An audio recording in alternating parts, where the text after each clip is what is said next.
got the chase. In other words, how our main character is going to rise to the occasion and find the culprit, chase them down, and enact some good old justice. Hopefully. Unless they face some resistance and hurdles which will ultimately overcome and endear them to your audience. Unless you're writing a tragedy, of course. The reason why it's important for your main character to struggle before winning is that it makes the story less predictable, and it will make the audience root for your character after seeing them fight for the win. And then finally, the character wins. Well, you're still the one calling the shots, though. But wait, we still haven't talked about how to write our criminal. Every story has one, and our detective novel would be incomplete without a little limbo. So here we go. Is the criminal a truly malicious person, like is usually the case in murder mysteries? If so, they need you guessed it, a motive. Why did they kill, or steal, or kidnap?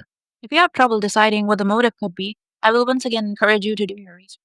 Watch true crime documentaries and make a list of motives you find of why terrible people did what they did, and you might end up finding one that suits your story perfectly. And like I mentioned before, it can be interesting if the villain brings a moral for them. If they are a hapless individual that was backed into a corner with no choice but to break the law, or a cold blooded monster that has to be stopped at all costs. It depends entirely on your decision. But always remember that the motive for the villain would most likely be of two things, either personal or impersonal. Personal in the sense that did the culprit want to cause chaos and pain to the protagonist or others? Or was that they did not particularly enjoy tormenting people, but had to commit a crime due to other reasons, such as robbing a bank at gunpoint because they needed money to, I don't know, everybody needs money. An example of an obstacle that the detective could face could be that the dead body that they were investigating was poisoned, as reported by the forensics reports.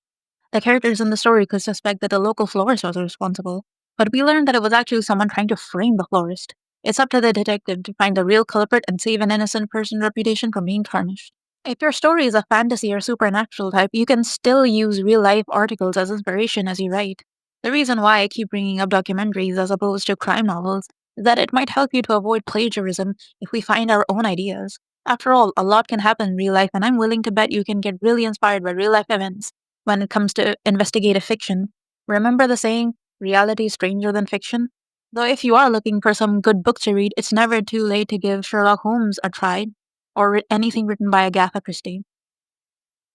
As for real life people to check out, it would be somebody like Yoshi Shiranori and his many prison escapes. You know, another interesting case I found while researching for this video was apparently there were a bunch of prisoners who seduced guards into letting them go, so that was interesting. Like I said before, reality is stranger than fiction. I can't stress that enough. Oh, just to be clear, it wasn't Yoshi Shiradori who seduced the person, just saying.